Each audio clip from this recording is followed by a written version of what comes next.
Cheese is one of the oldest and most fascinating of all natural foods, and many of the finest benchmarks are still made by hand, the old-fashioned way, using unpasteurised raw milk.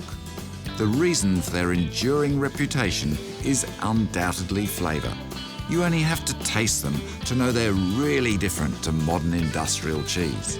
However, traditional cheesemaking is under threat.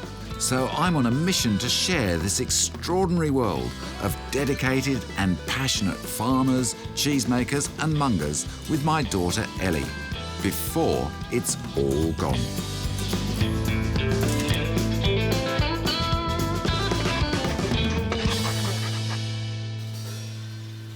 The Pyrenees are home to some of the world's oldest cheeses. And these mountains are also one of the last strongholds of traditional artisan cheesemaking in Western Europe. Sheep have nibbled on these slopes for thousands of years, and every valley and farm has produced its own unique variety of cheese. But over the last 20 years, things have started to change. So I've come here to find out more. The Pyrenees stretch from the Atlantic to the Mediterranean and have formed a natural border between Spain and France for hundreds of years. But the traditional semi-hard cheeses of these rugged mountains are much older than both nations. And they're as markedly different as the people, languages, politics and history. Traditionally produced by shepherds from ewe's milk in small valley farms between December and May, the most sought-after examples were once commonly made in remote dairies high in the mountains during midsummer. But this great tradition is now at a crossroads. Over the past 50 years, the number of shepherds making cheese has declined significantly. And there's a growing trend for milk to be collected by bulk tanker for processing in large industrial dairies. These modern dairies produce cheese using ewes, goats and cow's milk, often collected from thousands of kilometres away. And when their cheeses are marketed under misleading global brand names, they compromise the wonderful cultural legacy of the original cheeses made here. The most well-known of all Pyrenean cheese is Iraty, and since 1980, strict appellation controls have been placed on the source of ewe's milk and how the cheese is made. But despite its enviable reputation, it too has questions about its heritage. To find out more, we're visiting Agour Dairy in the Pays Basque, just a short drive from the busy coastal town of San Sebastian. The serene, unspoilt green hills and towering rocky outcrop of this beautiful valley overlook thick beech forests and clear running streams. The people living here still speak Basque, the oldest language in Europe. And the traditional cuisine inevitably includes air-cured ham, espelette peppers and salted cod. But it's the local cheeses that symbolise the proudly independent spirit of the Basque and epitomise what artisan cheese-making is all about.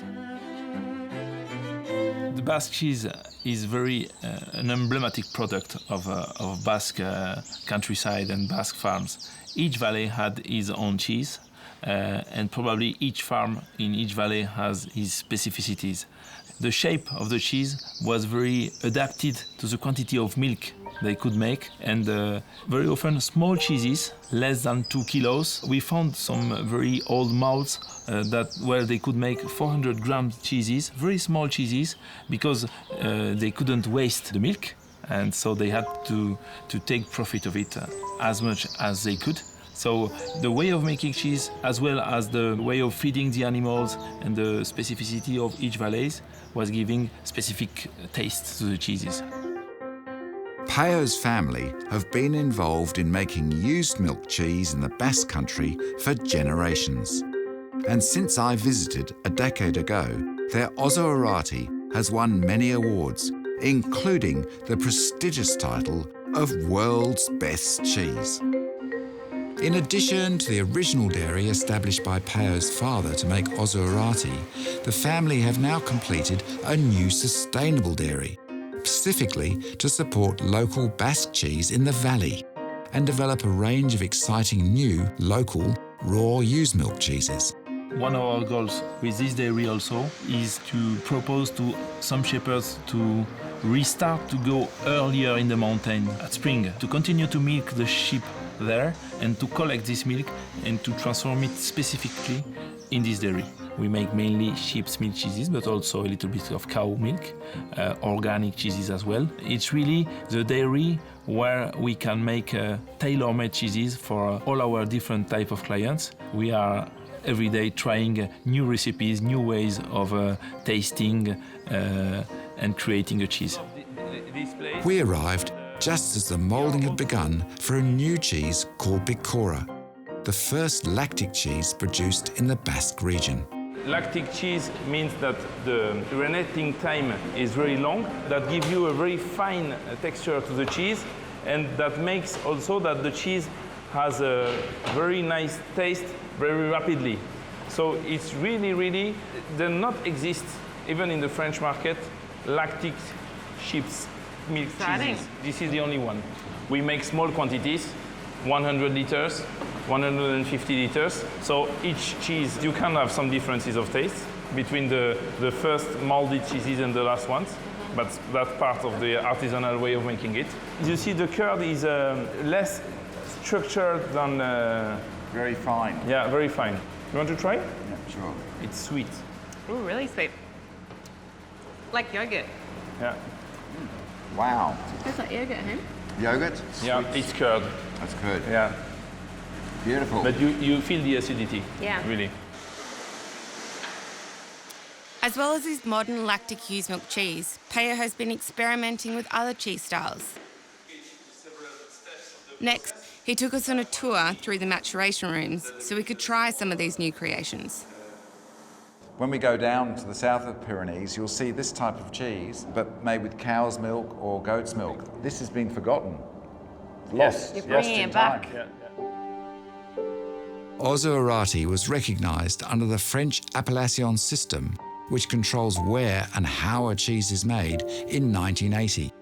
But what makes it even more unusual is the recognition of two distinct geographical locations in the Pyrenees. To better understand how these are linked by the name, I asked Peio for his views on the current requirements. So when the AOP came along, they took the cheeses of the Agour Valley and the Iraty Valley and put them together. But those valleys are a long way apart. They are nearly apart from 200 kilometers at the opposite of this department. Very different valleys, different animals as well, because they have Basque Béarnese breed and we have a Manège blackhead and Manège redhead. And also from a cultural point of view, two different people. You speak different languages even. Indeed, we speak totally different languages. We speak Basque languages. They speak Béarn language, which is a Latin origin language. And in fact, we cannot communicate one with the other with these two languages. So it's a real mongrel cheese. It's really a real mongrel cheese. Yeah. As Peio pointed out, the Iraty Valley is about 200 kilometres away from the Agour Valley in the Béarn, and the idea of joining the two cheeses under a single name certainly seems absurd when you're shown the differences between the two. Iraty cheese is traditionally made using the milk of the hardy black and red-faced Mannock ewes and is recognisable by its size, tight angular edges and grey mouldy rind that forms around the cheese as it ages. It's smaller and pressed for longer than its namesake in the Béarn, and when aged for 6 months or longer, it develops a lingering piquant finish with a hint of chestnuts that reminds me more of Spanish Iraty Valley than the moist and subtle cheeses of Béarn. Just what do you really think about the AOP? It has been a way to gather an important number of shepherds to help them to live with it. But I think that it has to continue improving its quality level, reinforcing the rules, and we will forbid the silage within the next 2 years in order to improve the quality of the cheese. It's something very important, but we have to be very careful in maintaining the agricultural model of the Basque area, which is a model based on the mountain, on small farms, sheep that are going out every day, which is very important for our environment. And this can be in contradiction with the willingness to have big volumes, the willingness to expand our markets all over the world.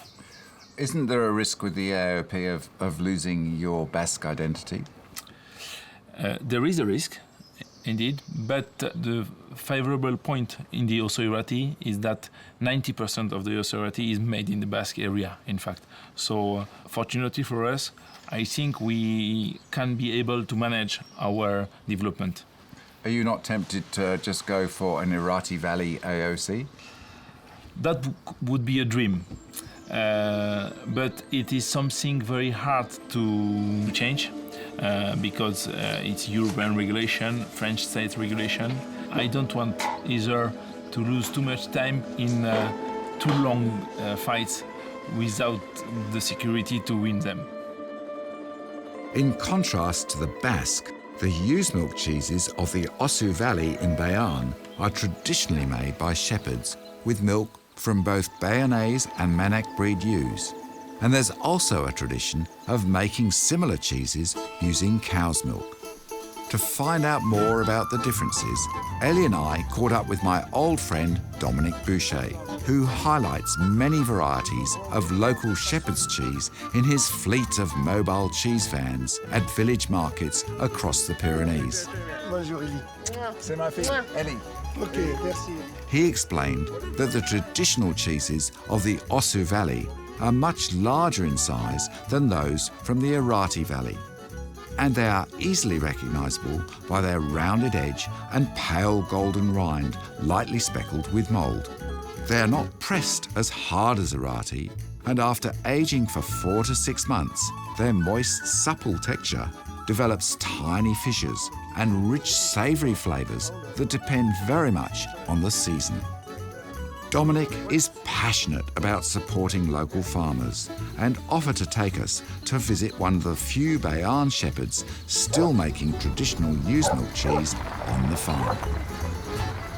Jean-Noël Bellegarde's family has made cheese at this small farm dairy in the Iraty Valley for more than 50 years. And between December and June, his working day begins at dawn. This gentleman here, he milks 200 of these every day, twice a day for the season. Yeah. Yeah. It's a whole lot of milk. All and a by whole lot of hand. sheep. All by hand. Just you? Yes. It's the first time a girl make milk here. Really? Jean-Noël is alone. Making history. And without wife here. I'm the new milkmaid. You hire me? Yeah. Not easy. During the winter and cooler spring months, the farm's ewes are comfortably housed in a large old wooden shed, and this pampered flock enjoy a diet of dried hay cut from the surrounding slopes, supplemented with local corn and maize. Dominque explained that this combination was important to ensure predictable, good quality milk, which of course is the essential starting point for making all great tasting cheese. And when you smell this, this is more perfume, is A lot more more dense. concentrate. And for him, it's easier to control the nature of the milk because he knows this, he knows the quantity of humidity. With this, it's more difficult. In May, when the danger of frost has passed, the flock freely roam the surrounding slopes until the end of lactation. But because milk quality varies from day to day depending on the weather, so does the cheese. Once milking is finished for the morning, the fresh raw milk is taken out to the small dairy built next to the house. There, it's poured into the chaudron and gently heated to about 30 degrees centigrade. An animal rennet is added. Then it's left to rest for an hour. The newly formed curd is then cut and broken into fine rice grain-sized pieces, and the heat is raised to 38 degrees.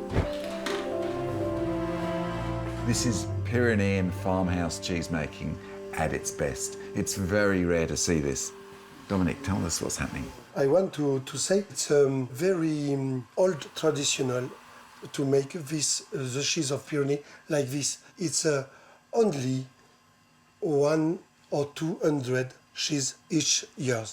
So it's raw milk, but it is cooked to 40 degrees. The other thing, Dominique, what's very important about milking sheep by hand is the fat that remains in the milk.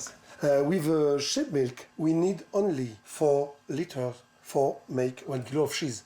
With cow milk, we need 10 liters for make 1 kilo. When you work with raw milk, the temperature of the animal is 37 or 40 degrees.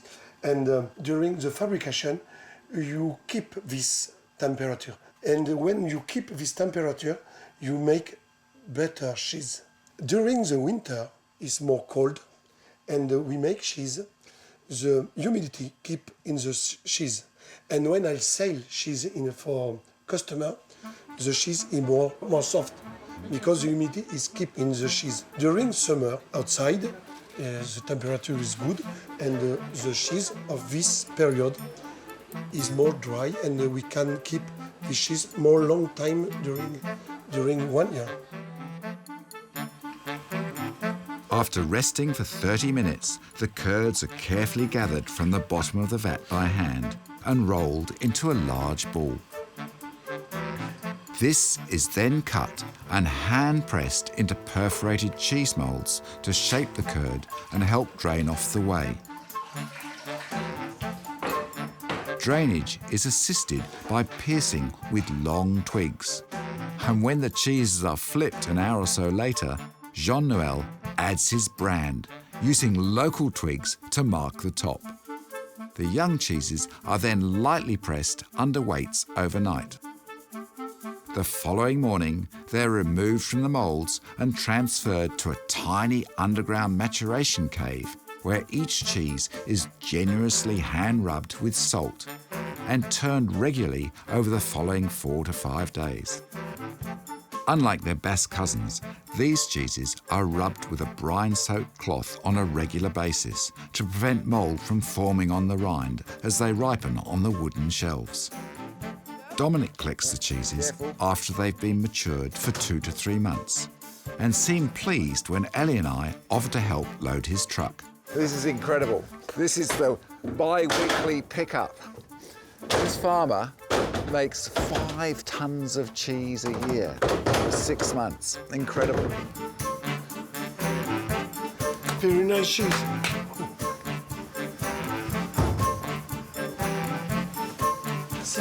Beautiful. When you smell the butter. For the beginning, the nature of the Pyrenees is like this, more tender, and buttery, moist. many smell. Is very good sensation. For me, I think we have a girl cheese and boy cheese. This one's a goat cheese. And this, I think, is a girl cheese. Yeah. It's very sensibility cheese. Girl power, girl cheese. Delicious. Qu'est-ce que c'est? C'est des protéines. And like a ricotta, you can taste in the coffee and you recuperate and you eat. Or you take sugar. Yeah. Ne sucre pas dessus. Not too much sugar. Very important. Hey! A little bit of Cointreau. Yes. How much? I think I like this recipe. Oh, c'est It's important. Yeah, very You important. wash the cheese with the Cointreau. cheese and you can taste it. Okay, You can Ellie, taste it. you have a try. Yeah, I would For love you. to try. Before the girl. So good. If it's good, I love it. the cheese directly. I love it. Thank you. He's a good man. He's a good man. He works really hard, though. Yeah. 5 tons of What cheese. one man can do, hey? 200 sheep being milked twice a day for 6 months of the year. You're crazy. The soft green valleys of Le Couserans in the Ariege have a long tradition of cheesemaking. And by far the most notable are the golden, open-textured cheeses of the Bethmale Valley. These were first mentioned in the early 12th century, when Louis VI of France tasted them during a visit to the region. They were later described as the fat cheese of the village of Saint-Giron. Ellie and I have come here to visit the Jean Faup family dairy, one of the last remaining producers of Bethmale cheese. Until the 20th century, it was made by shepherds from ewe's milk in tiny stone dairies known as mazak, high in the upper Ariege. Cows and goats have since replaced the ewes, but similar traditional methods are still used by Jean Faup to make the cheese. Ironically, this small family dairy originally began producing camembert to export to the French colonies of northern Africa. But when the market disappeared in the 1960s after the colonies gained independence, Jean Faup III resurrected Bethmale cheese. Today, 60% of the dairy's cheese is made from raw milk. And whilst production is hands-on, it's also cleverly automated. It's a very quick system of emptying the vat into the hoops. And they have to do that quickly because the pH changes all the time. So it's a very similar technology to the way we saw cheese being made with Dominique on the farm, but with cow milk. Et la particularité, c'est que quand on va couper le fromage, il y a des trous dans la pâte. Alors qu'un fromage de brebis est pressé et la pâte est compacte. Ah oui, oui. Donc là, elle a des trous de moulage, de fabrication. Et c'est une pâte qui est onctueuse. Dans les autres parties des Pyrénées, les pâtes étaient très fermes et nous, on recherche une pâte très, très onctueuse. Unlike the cheeses of the Basque or Béarn, the cheeses made in the Ariege are not pressed, and after controlled draining, they are salted and placed in a humidity-controlled cellar to ripen for 2 to 3 months. This is fantastic. You've got raw milk cheese on wood. Tell me why you still do this. Alors, it's necessary, Will and Enil, because 3 reasons. The first is traditional. The second reason is the atmosphere is necessary to the ring. And the 3 reason, the flavor. So there's tradition, the atmosphere, and the third one follows the flavour. Perfect. Tell me why you use dry salt by hand. Tradition? Alors, tradition, of course, and flavor, of course. The result is a delicious fat cheese with a texture peppered with a multitude of tiny horizontal slits that reflect at least some of the characteristics of the original Bethmale cheese. However, I can't help feeling after this visit that there are some important lessons for the Basque in the disappearance of the original ewe's milk cheeses of the Ariege. With mounting pressures to industrialise production and the introduction of cows and goats, the wonderful artisan cheese traditions of the Pyrenees clearly face major challenges in the future, particularly those made by shepherds from raw milk. So if you can't get to the mountains to try them firsthand, next time you're offered cheese from the Pyrenees at your local shop, make sure it's authentic and reflects a genuine taste of place. Hallelujah.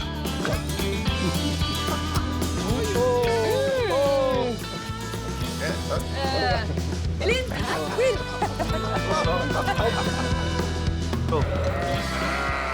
Will, just be quiet for a second. C'est quoi ce nom? Elle a connaît, c'est les numéros. Oh, number 4006. Oh, Jésus.